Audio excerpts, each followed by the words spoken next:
Bom, Rodrigo, queria agradecer aí a sua disponibilidade para a gente conversar um pouquinho sobre essa jornada sua dentro da medicina e do espiritismo, né? Para quem não te conhece ainda, se você pudesse apresentar. Tá joia. Bom, meu nome é Rodrigo Bassi. Eu atualmente estou como presidente da Associação Médico Espírita de Sorocaba e a nossa jornada aí nessa ligação com a AME já vem de bastante tempo, bastante tempo. Eu hoje estou com 44 anos e primeiro contato, na verdade a minha mãe é Jane, ela é médica, dermatologista, e já participa dos Mednespes desde os primeiros Mednespes lá na década do início de 90. E eu fui ela foi no Mednesp de 95 e voltou me contando muita coisa, tal. Eu estava no primeiro colegial, né? Tinha 15, 16 anos. E aí muito empolgada, tal, e aí a gente combinou de ir juntos no próximo. E aí em 1997, tem chão já, né? Foi meu primeiro Mednesp, eu ainda nem tinha entrado Na na faculdade de faculdade. medicina. Eu brinco que eu entrei na AME primeiro do que na faculdade. E aí foi meu primeiro Mednesp, achei extraordinário, foi muito fantástico, assim, ver todo o empenho, todos os estudos, as pesquisas, toda a prática clínica, toda a possibilidade, né, de um mundo que se abria de integração entre medicina e espiritualidade, entre a saúde e o espiritismo, e quanta gente é empenhada nesse processo. Aí em 98 eu entrei em São Paulo, né, na Universidade Federal de São Paulo, e desde então já me vinculei ao Grupo Espírita Caibar Schutel, que é o centro espírita presidido pela doutora Marlene Nobre, e na época, né, ela encarnada, em plena atividade. Então todo o meu tempo de São Paulo, de faculdade, de residência, de Então, especialização, a gente está eu falando tive de lá. uma experiência um pouco diferente, né? Das pessoas que, às vezes, têm uma formação, né, na área de saúde, depois vai para Sim. a AME. No teu caso, você começou primeiro na AME, depois foi fazer a faculdade de medicina. É. A pergunta é assim, quantos desafios, né, ao estar dentro de uma faculdade de medicina, que tem uma visão, né, Uhum. mais convencional, né, tendo essa percepção e o conhecimento da doutrina espírita, né? É. Como é que foi esse desafio para ti? É sempre muito difícil, né? A faculdade tem um pensamento muito cientificista, racionalista, Materialista? materialista, pragmático, né? Mas como eu já trazia isso de base, eu sou espírita desde criança, evangelização, mocidade, sempre estudando muitas obras de André Luiz, e fui encontrando dentro da faculdade outros companheiros também acadêmicos da minha própria sala, meu próprio ano e de outros anos que também traziam essa vertente, esse olhar, e a gente conversava muito e buscava se apoiar um ao outro e fazer as correlações fora da sala de aula, né? Então, às vezes o professor trazia algum tema, trazia algum estudo, e a gente depois conversava, olha, isso correlaciona com isso, com aquilo. E os Mednesps, nossa, ajudavam a gente enormemente nesse processo. Se você puder falar então um pouquinho dessa sua experiência, né, do Mednesp, como que isso aí ajudava você, né, e esses colegas a se fortalecerem, ou como que isso contribuía para ti? Né? Trazia um olhar bem, ampliava, né, o nosso olhar a respeito dessa integração entre corpo físico, cérebro, mente e o espírito e as dimensões energéticas. Então mostrava os caminhos pelos quais são possíveis dialogar com a ciência atual, os caminhos pelo qual é possível implementar isso na prática clínica, no cuidado direto com o paciente e também no entendimento dos estudos, né, daquilo que a gente vê na academia, vê nos livros, nas aulas, nos cursos de especialização e como é que isso pode se correlacionar com uma visão integrativa e abrangente que a doutrina espírita nos traz. Sem contar que esses congressos ajudam muito a fortalecer, né, no ideal, porque se a gente vai ficando sem esse oxigênio, né, sem esse Referência também, impulso né? e sem pessoas que vão se tornando referências, né, para cada um de nós, a gente vai murchando, né? Então a gente vai se deixando levar pela própria prática do dia a Uhum. dia, pelos trabalhos cotidianos, pela demanda de um mundo que tanto nos chama, né, para o estudo e para a prática diária, e muitas vezes esquecendo, deixando de lado esse olhar espiritual.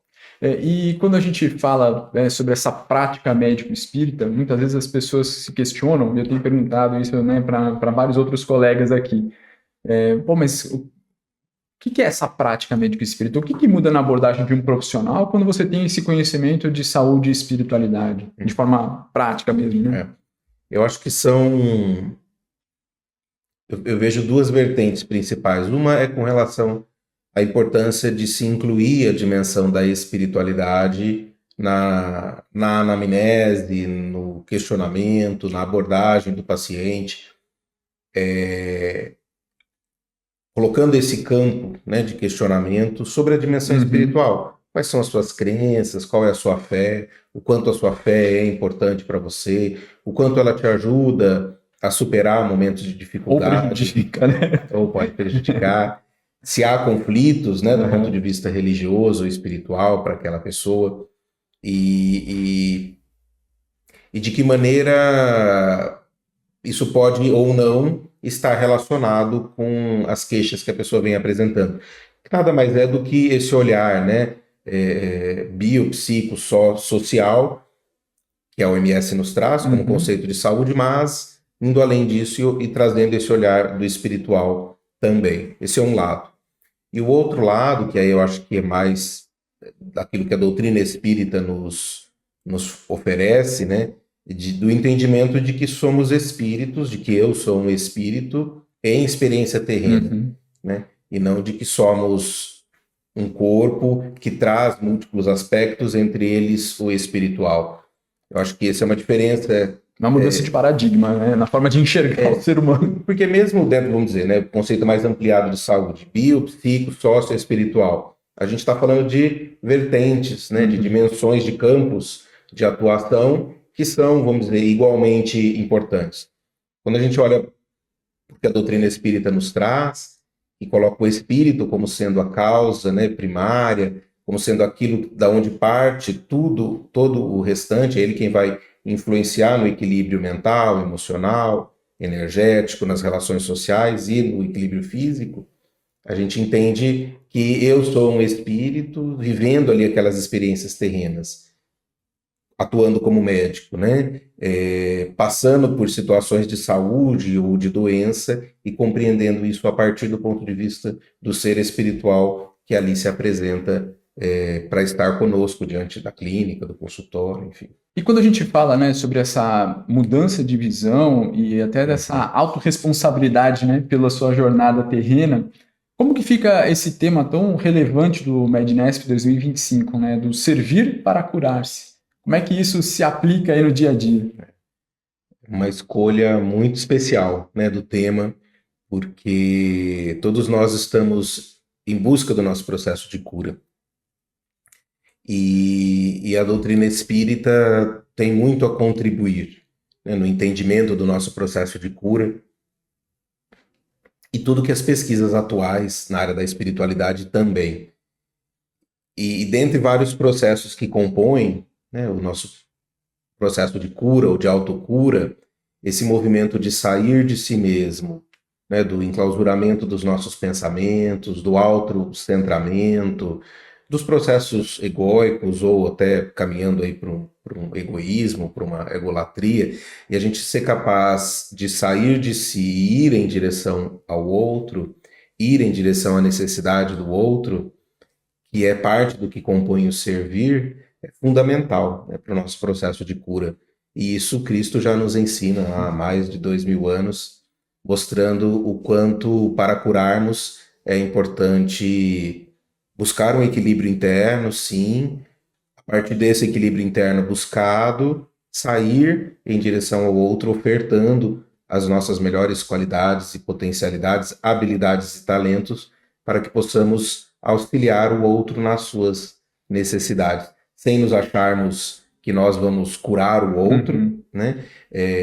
Mas que nós vamos ofertar, né?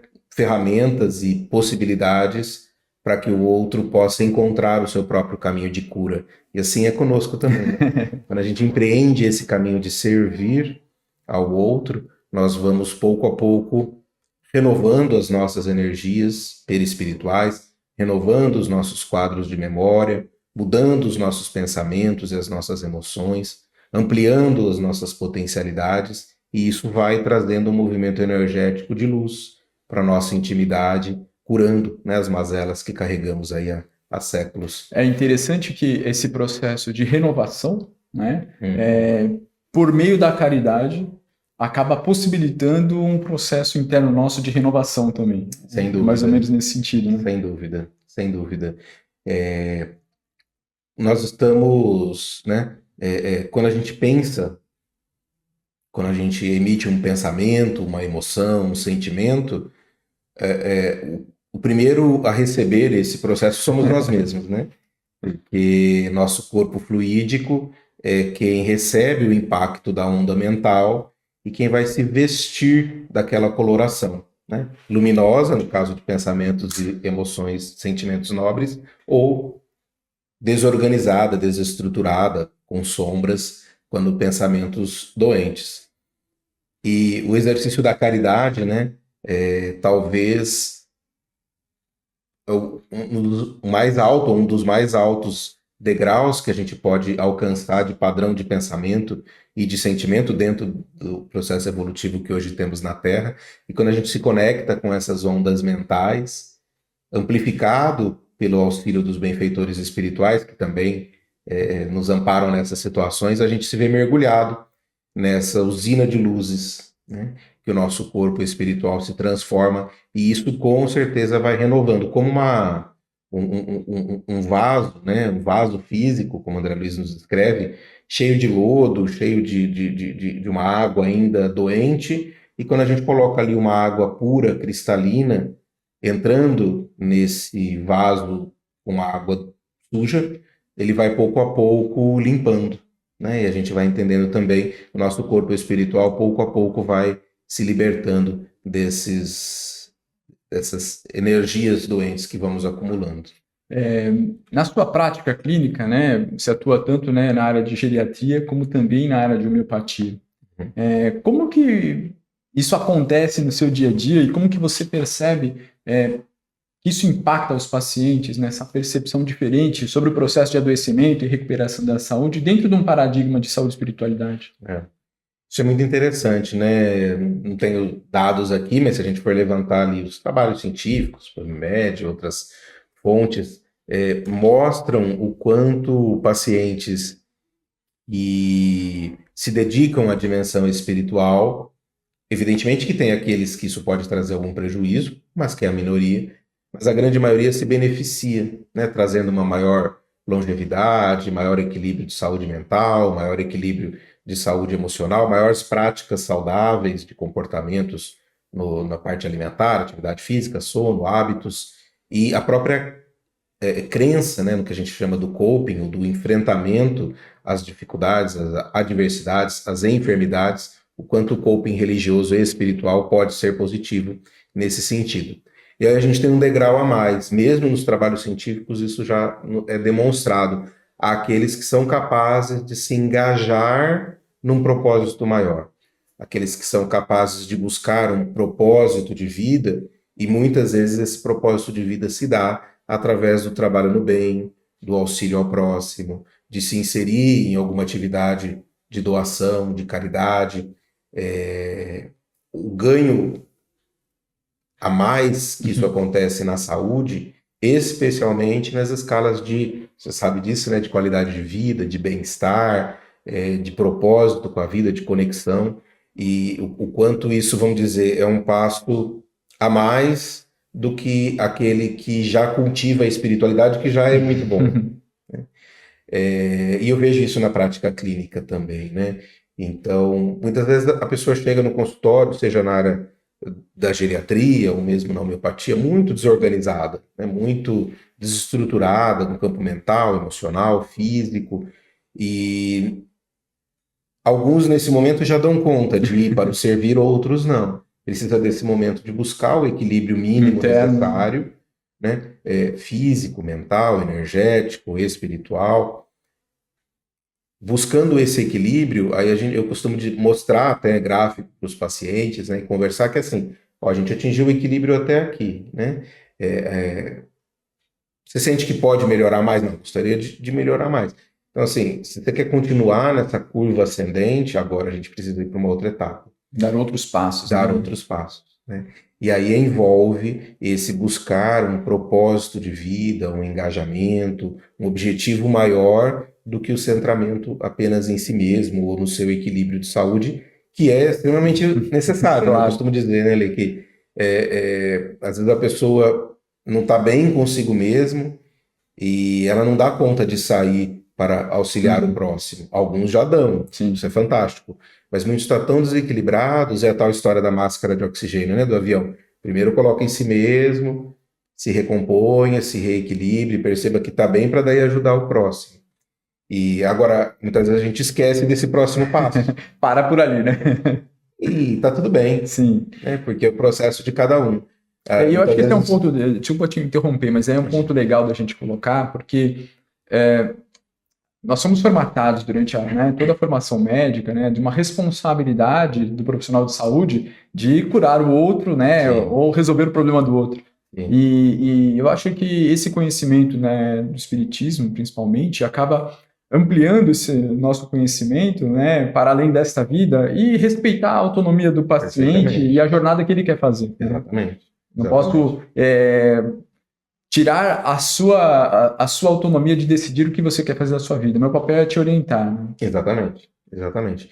Né? Muitas vezes a pessoa se equilibrou, se harmonizou, e com esse equilíbrio ela decide continuar os hábitos atuais dela, que a levaram inclusive ao processo de adoecimento. A gente, né, pondera e coloca que, olha, essa situação já levou aqui, né? Com certeza vai levar de novo, né? Ou então melhorou e vai buscar outros prazeres na vida, passa a viajar, ou fazer atividade física de uma forma mais intensa, ou dedicar-se a outras questões, e tá tudo certo, cada um tem o seu caminho de equilíbrio, cada um tem o seu caminho de harmonização. Mas a gente sente que efetivamente aqueles que conseguem dar um passo além no processo de autocura e no processo de integrar-se, né, nessa grande coletividade que é o planeta Terra, a família humana, né, é aquele que consegue sair de si e ir em direção ao outro. E aí a gente começa a entender, né, Lê, que a gente pode fazer isso em todas as nossas ações. Né? No primeiro... E esse é um ponto que eu queria explorar com você, porque às vezes, né, a gente ouve alguns pacientes, mas eu não tenho, né, condições de poder ajudar, eu não posso parar minha vida para poder fazer isso agora. Quais são as formas que você tem para poder servir, né, que talvez não dependam necessariamente de uma estrutura?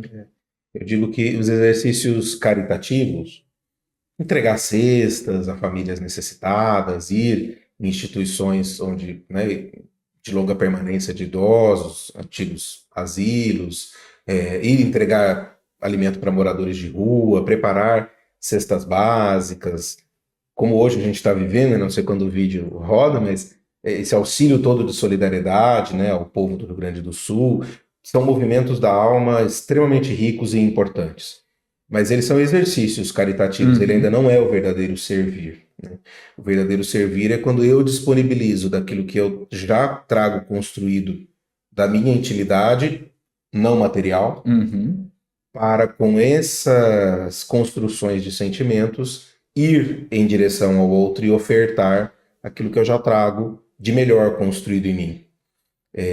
Isso pode passar por auxílios materiais, se a pessoa tem condições e é necessário que assim seja, e pode passar por eu servir a minha família da melhor forma possível, né? Eu servir aos meus pacientes que ali chegam no consultório da melhor forma possível, né? Entregando aquilo que eu trago de melhor na minha intimidade para o outro, nas construções da humildade, da tolerância, da paciência, do perdão, do entusiasmo, da alegria, da esperança, da fé, né? E sem esperar nada em troca, né? Eu acho que... Esse é o detalhe que faz a diferença. Essa é uma próxima etapa, vamos dizer assim, né? Eu costumo dizer que primeiro a gente faz por obrigação, Uhum. né? E tá tudo certo a gente fazer por obrigação. É uma etapa Sim. necessária para o aprendizado. Não dá para pular etapa, A né? gente não sai do não fazer, né? Não servir O altruísmo. o servir desinteressadamente a tudo e a todos. A gente não sai. Gostaria, mas não sai. Isso E é pular importante etapa. ter essa conexão com a realidade. Olha, Sim. não tem essa expectativa que um dia você vai acordar, né? E pronto, minha vida mudou. É uma jornada, né? Exatamente. Né? E a gente vai, então, por obrigação, depois a gente começa a servir por dever. Né? Quando a consciência começa a despertar um pouco, a gente fala, não, é importante que eu faça isso para o meu crescimento pessoal, mas ainda não é gostoso. Né? Ainda não é satisfatório, ainda não traz uma alegria, ainda não traz um bem-estar.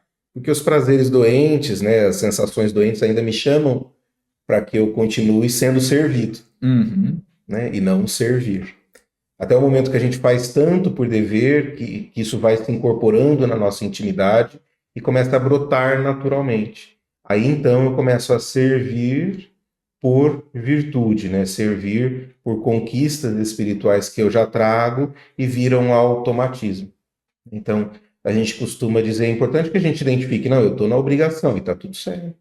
Eu levo lá, eu tenho 3 filhos, né? E onde a experiência do servir se torna intensa. Né? Não tem como não servir ali. E aí eu posso ir para os cuidados dele por obrigação, e muitas vezes eu vou, não tô bem, não tô equilibrado, não tô com o pensamento conectado, e eu faço por obrigação. Sim. Tá tudo certo. Às vezes eu já tô com um pouco mais de não, eu faço isso por dever, não dever de obrigação, né?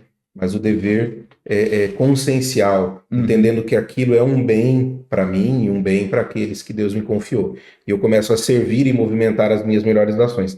Nesse momento eu começo a cuidar, olhando se eu estou sendo paciente, olhando se eu estou sendo humilde, olhando se eu estou sendo Não tolerante. é o que eu estou fazendo, mas o como eu estou fazendo. Como eu estou fazendo, exatamente. E tem momentos de conexão maior em que eu me percebo plenamente integrado, que eu já consigo estar servindo eles espontaneamente. Sim. Aí eu nem estou pensando sobre isso. Né? Quando chega nessa forma espontânea, eu já nem estou pensando sobre isso. E aí isso já sai naturalmente. É interessante que para cada um de nós, né, tem algum tema, né, da nossa vida aí que é mais fácil ou mais desafiador a gente vivenciar esse automatismo no bem. Verdade. E aí eu queria aproveitar essa fala do automatismo no bem para a gente falar um desafio, né, e a gente compartilhou um pouquinho disso, relacionado ainda, voltando à história do acadêmico, né, quanto que é importante para os acadêmicos estarem envolvidos nisso, né? A gente participou desse movimento acadêmico lá atrás, né, de medicina, né, de saúde e espiritualidade.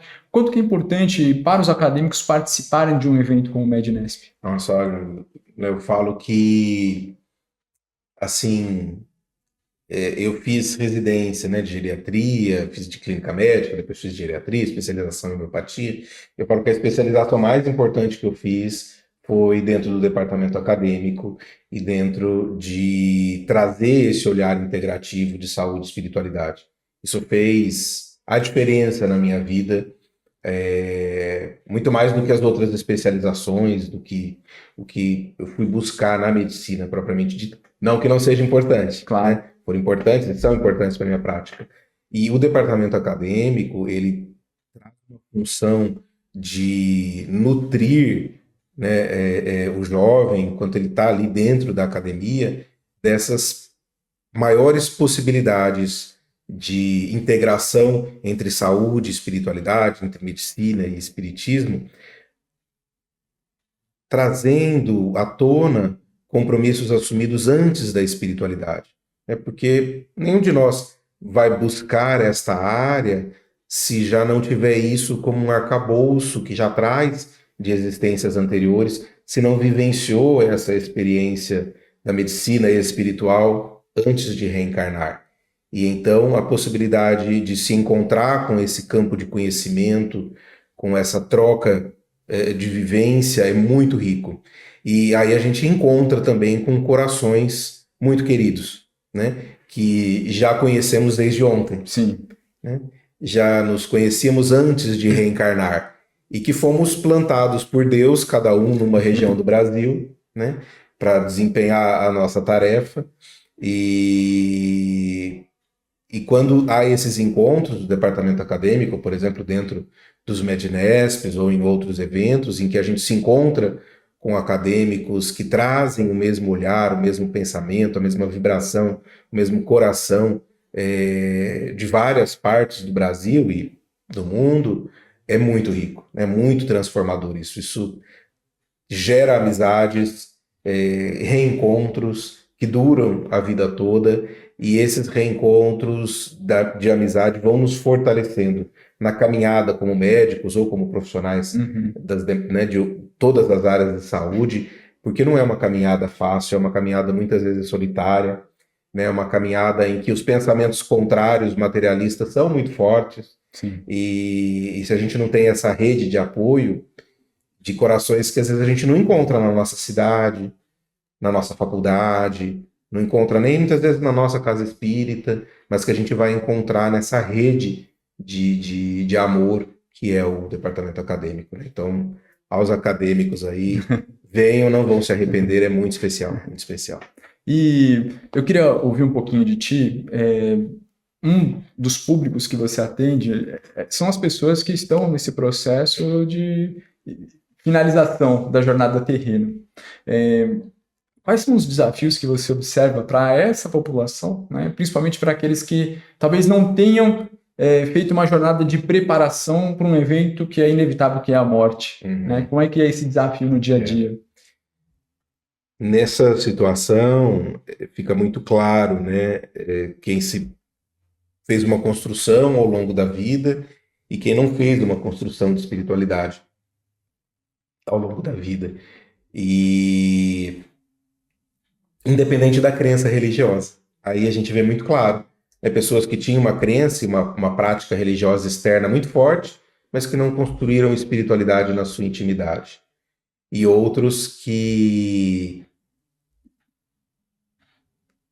trouxeram uma espiritualidade interna, né, intrínseca, tão grande, independente da sua filiação religiosa. Isso faz toda a diferença nos momentos finais, porque esses que fizeram a construção trazem uma coisa que nos cuidados paliativos a gente chama de bem-estar espiritual, sentindo que cumpriu o seu propósito e a sua missão aqui na Terra e está em paz de consciência. E aí, como trabalhar isso com quem não fez essa jornada? Essa era a pergunta que eu ia fazer para você, né? Esse é um grande desafio, porque às vezes não dá tempo, né? Então, quanto antes a gente iniciar essa jornada, melhor. Às vezes dá tempo, né? Porque os cuidados paliativos, a gente pode estar falando de um paciente que está em plena terminalidade, horas, dias, e não dá tempo, né? Dá tempo da gente fazer uma prece, uma oração, colocar um ambiente espiritual mais elevado, né? E isso já é muito importante. Com certeza, favorece muito o processo. Mas não dá tempo da pessoa se trabalhar. Agora, se a gente tem um pouquinho de tempo a mais, aí essa conversa sobre o que é importante na sua vida, o que é a fé, o que são valores importantes para você, para que a pessoa possa encontrar aquilo que faz sentido para ela. Às vezes é Deus, é a fé, que ela estava afastada e ela consegue fazer essa reconexão. Às vezes é a família, que ela estava afastada, distante. Às vezes é um processo de perdão de uma situação que aconteceu, que magoou profundamente a ambos e que se amavam antes, né, e se afastam, e há a possibilidade de reconciliação com um filho, com uma filha, com um esposo, com uma esposa, com alguém que foi querido ao longo da vida. E esse processo de perdão já traz uma dimensão transcendental. Então, conectar a pessoa com aquilo, e cada um de nós tem aquilo que é importante para nós, aquilo que é valoroso, aquilo que é de suma importância. E, evidentemente, se a pessoa traz uma abertura para isso, né, porque a gente não vai impor de maneira alguma ideias espirituais ou religiosas. Não está para doutrinar, né? De maneira alguma, né? Mas se há uma abertura para isso, conversar sobre o que a pessoa acha que acontece após a morte, né? Se a gente continua vivo após a morte, se a pessoa tem essa abertura e tem abre essa possibilidade, isso é um campo de esperança muito forte, né? De que, olha, né? O que transcorreu foi passado. O que é que a gente pode fazer a partir de agora? Porque o que a gente fizer agora é uma semeadura que quando chegar do lado de lá, né? Para espíritas, a gente fala no mundo espiritual, a gente vai colher essas flores do que a gente semeou agora. Ah, mas são dias, semanas, meses. Mas é semeadura, né?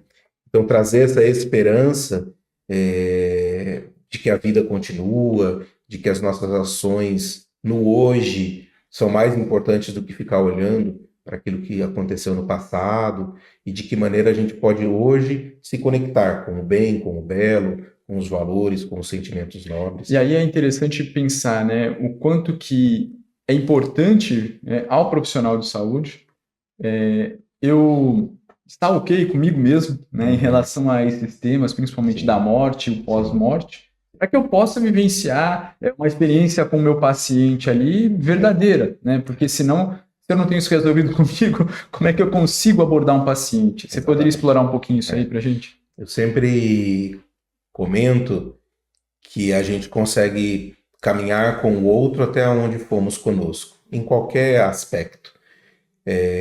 Quando a gente trabalha com processos de autopercepção, autoconhecimento, autodescobrimento, processos psicoterápicos, isso é muito claro.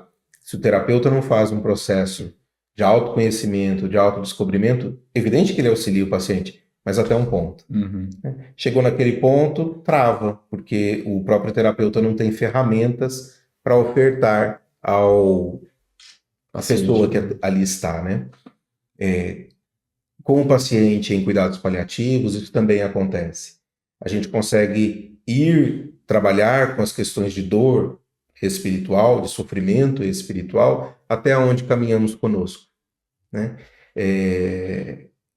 Então tem que se trabalhar e a gente se confronta o tempo todo. Por isso a importância de, nesses casos, trabalhar-se em equipe, ter um suporte espiritual, ter um suporte psicológico, ter um suporte da equipe de cuidados paliativos que precisa trabalhar muito junto para poder caminhar verdadeiramente com o paciente nesse sentido. E o importante de ter uma equipe é que, assim, às vezes aquele caso, aquela pessoa, aquele paciente, eu vou dar conta de ajudar. Outro, eu vou ficar paralisado. Está no meu ponto cego, né? Vai esbarrar em coisas que eu não dou conta de caminhar, e outro da equipe tem outra experiência e pode auxiliar mais intensamente. Falo que o cuidados paliativos, para mim, é o maior exemplo de equipe multidisciplinar, transdisciplinar e transprofissional que existe, porque é necessário para que aquilo funcione. Que não faz uma conjunção muito boa de peças, a equipe não se sustenta. Eu queria aproveitar para a gente, estamos caminhando aqui, né, para a conclusão dessa nossa conversa, mas se você pudesse trazer para as pessoas em relação ao dia a dia, né, porque muito se fala de saúde e espiritualidade, aí pensa logo uma pessoa que está doente, né? Sim. Mas como atuar nessa minha promoção dessa saúde, né? Quando a gente fala dessa saúde no sentido mais amplo, né? Que dicas que você poderia dar para as pessoas em relação a isso? Eu acho essa fala extremamente importante, né? Porque quando a gente fala de saúde e espiritualidade, o nosso alvo deve ser de construir a saúde plena, né? Que significa saúde física, emocional, mental, social, ecológica e espiritual. E como é que a gente pode buscar os outros pontos, né? A gente tem abordado aí na ciência médica e das outras áreas de saúde, a saúde espiritual, como é que a gente pode buscar isso? Alimentando de novo, né, esse significado, esse propósito de vida. E muitas vezes, só o fato de caminhar em busca disso já traz um propósito, né? Porque, às vezes, na própria caminhada, em busca de identificar o que é que eu trouxe para fazer nesse mundo, o que as minhas habilidades, os meus talentos trazem para que eu possa contribuir para servir, né? Essa própria busca vai me trazendo um propósito de buscar. Então, estar em constante busca, em constante aprendizado, conectado com essa dimensão espiritual, e aí o servir entra como um ponto-chave de apoio em todas as direções, porque se eu ainda não sei muito bem, estou em dúvida qual é o meu propósito, qual é o meu objetivo, o que eu faço? Serve, né? Porque se o próprio Cristo diz, eu não vim para ser servido, mas para servir, e servir ele nos dá o caminho para a redenção, né? Ele nos sinaliza qual é o caminho na direção do nosso pleno equilíbrio espiritual. Então é esse o caminho que a gente segue. A gente falou, inicia por obrigação, depois caminha, vai entendendo melhor, faz por dever, até que um dia o automatismo do bem vem e compõe em nós naquela área específica. Queria aproveitar um pouquinho que a gente falou dessa importância do servir, de sair de dentro de si e como que isso afeta a saúde, para falar do outro lado, né? Quando você aborda os pacientes, por exemplo, com no caso dos pacientes que estão lá para um tratamento de homeopatia, como que é lidar com os pacientes que têm essa dificuldade, às vezes, né, em conceber que estão passando por um processo de adoecimento, né? Essa nossa revolta com os processos que a gente se mete. Sim. A homeopatia é um recurso extraordinário, né? Dentro da medicina integrativa e dentro desse olhar que a gente possa buscar de uma medicina mais espiritualizada.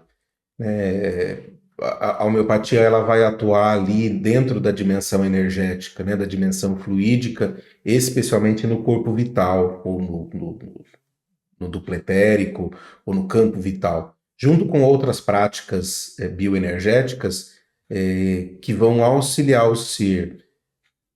Antes disso, a gente tem que falar, né, que o nosso entendimento, o adoecimento inicia no espírito, né, ou na dimensão espiritual, passa pelo mental, passa pelos corpos fluídicos, para então chegar no corpo físico. E quem faz a conexão do corpo físico com os corpos energéticos, na doutrina espírita, o perispírito, é o corpo vital. E é nessa região, nessa integração entre corpo físico e corpo fluídico, entre corpo físico e corpo vital e corpos energéticos, é onde a homeopatia atua.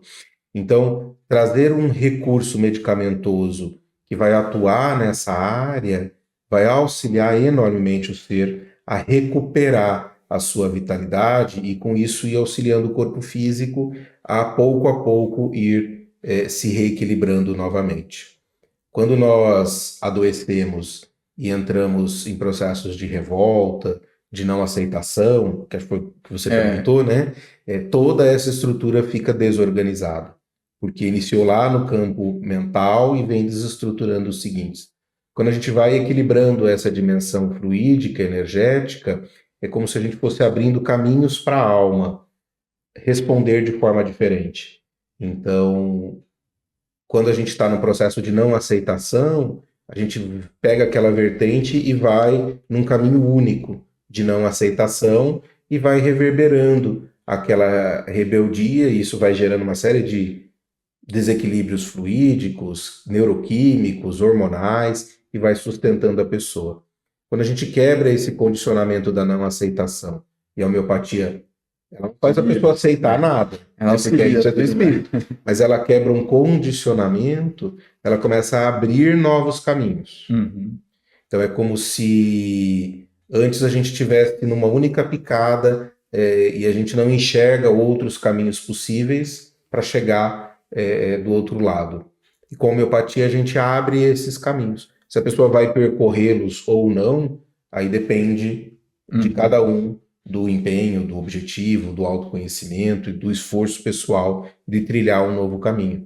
Mas a homeopatia tem essa função extraordinária, que é de trazer no primeiro um reequilíbrio, quebrando um condicionamento de reflexo mental e abrindo vias que já existem para que a pessoa possa atuar diferente. Um exemplo posso... Claro.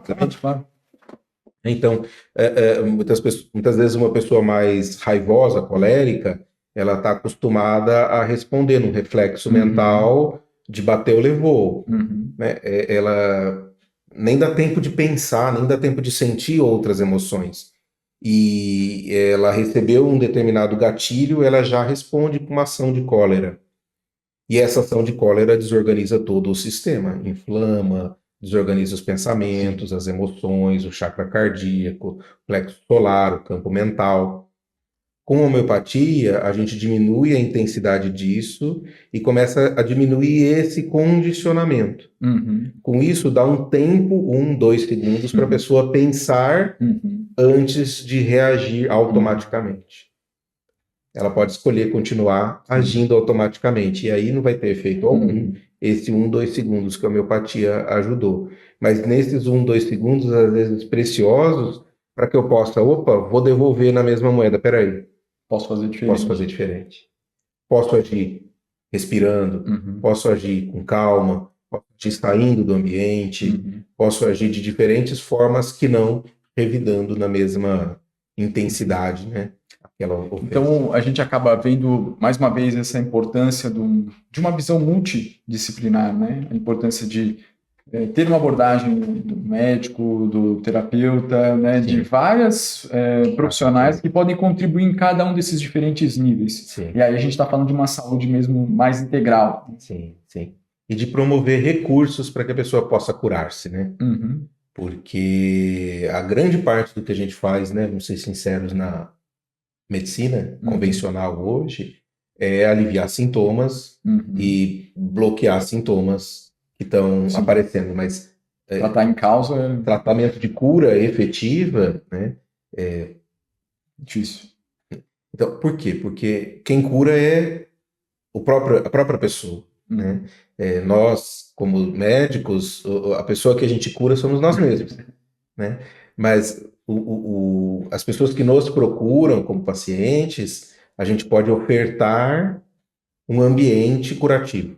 A gente pode ofertar ferramentas, a gente pode ofertar caminhos que podem servir para aquela pessoa ou não, mas que vai depender das escolhas e da trajetória que cada um vai trilhar. Né? O processo de cura, ele é pessoal e intransferível. Exatamente. Como diz André Luiz, é peculiar a cada espírito. Exatamente. Falando de André Luiz, eu queria que você pudesse compartilhar um pouquinho, né? Você falou lá no começo da nossa conversa, né? O quanto que essa literatura espírita contribuiu também, né? Para a tua formação profissional e também eu considero muito na construção do imaginário nosso, né? Sim. Porque sem essa literatura, a gente teria um imaginário muito restrito e a gente não veria essas possibilidades. Né? Assim como a empatia coloca possibilidades, a gente não veria possibilidades de entender o ser humano. Né? Com certeza. Eu lembro sempre da doutora Marlene, minha mãe, também sempre traz isso, e os estudos do André Luiz, né, as obras da coleção André Luiz, ela é a grande enciclopédia de estudos da medicina e espiritualidade, é um tratado da medicina espiritual, né? Na forma de casos, mas ali tem tanto conhecimento, né?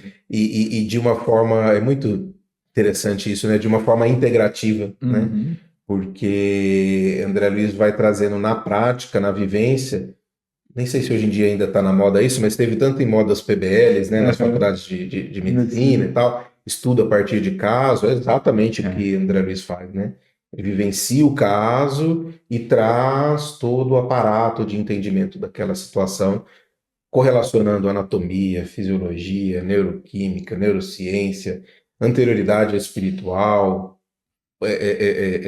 olhar do perispírito, né? E as causas morais que levaram naquela E é interessante situação. Pensando, né? E o processo terapêutico. Exato, né? Que eu ia falar. E a abordagem terapêutica aqui, ali começa a trazer um vislumbre para a gente, né? De, olha, se você mirar para essa direção aqui, talvez você vai encontrar alguma coisa. E ao mesmo tempo é tão extraordinário, né? No sentido de nos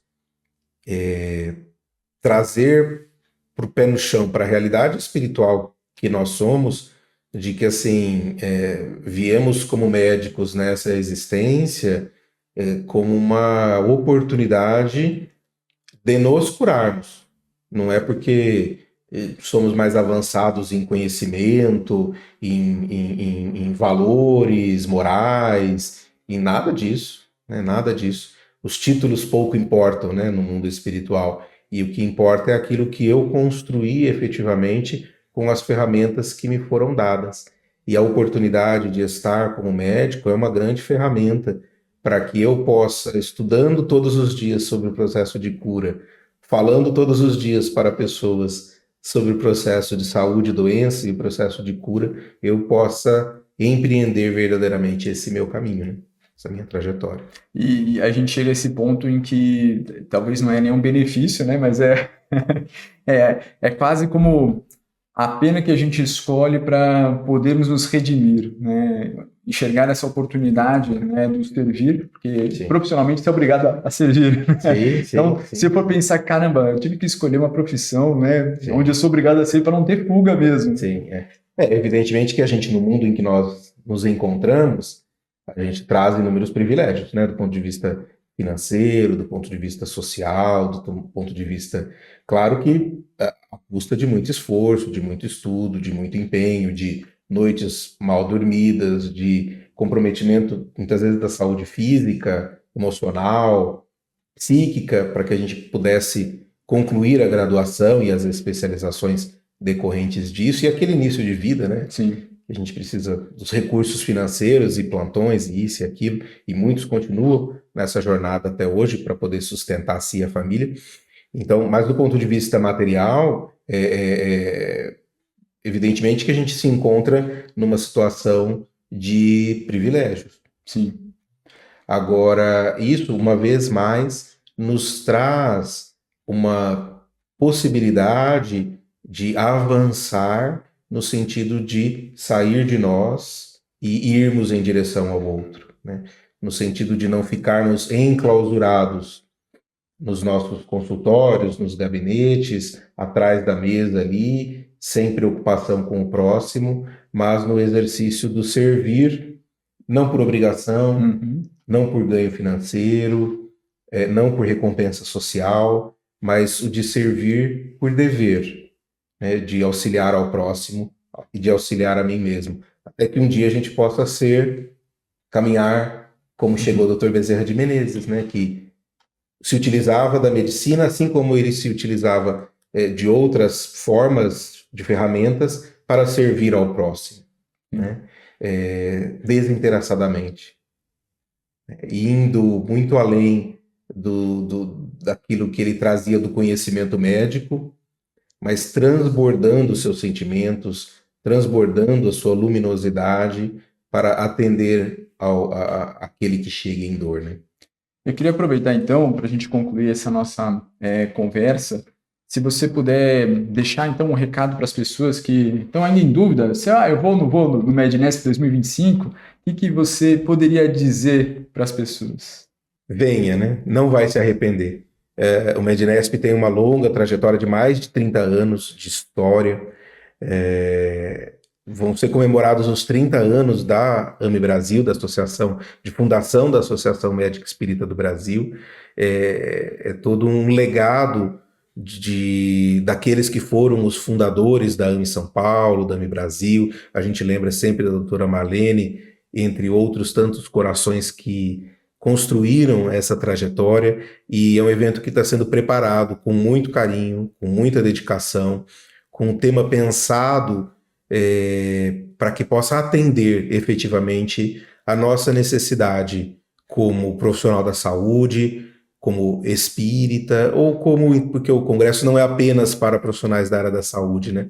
Mas para todos aqueles que trazem interesse nesse tema e em busca de um processo de autoconhecimento, de autodescobrimento e de transformação íntima, né? Servir para curar-se, eu tenho certeza que sairemos deste evento transformados.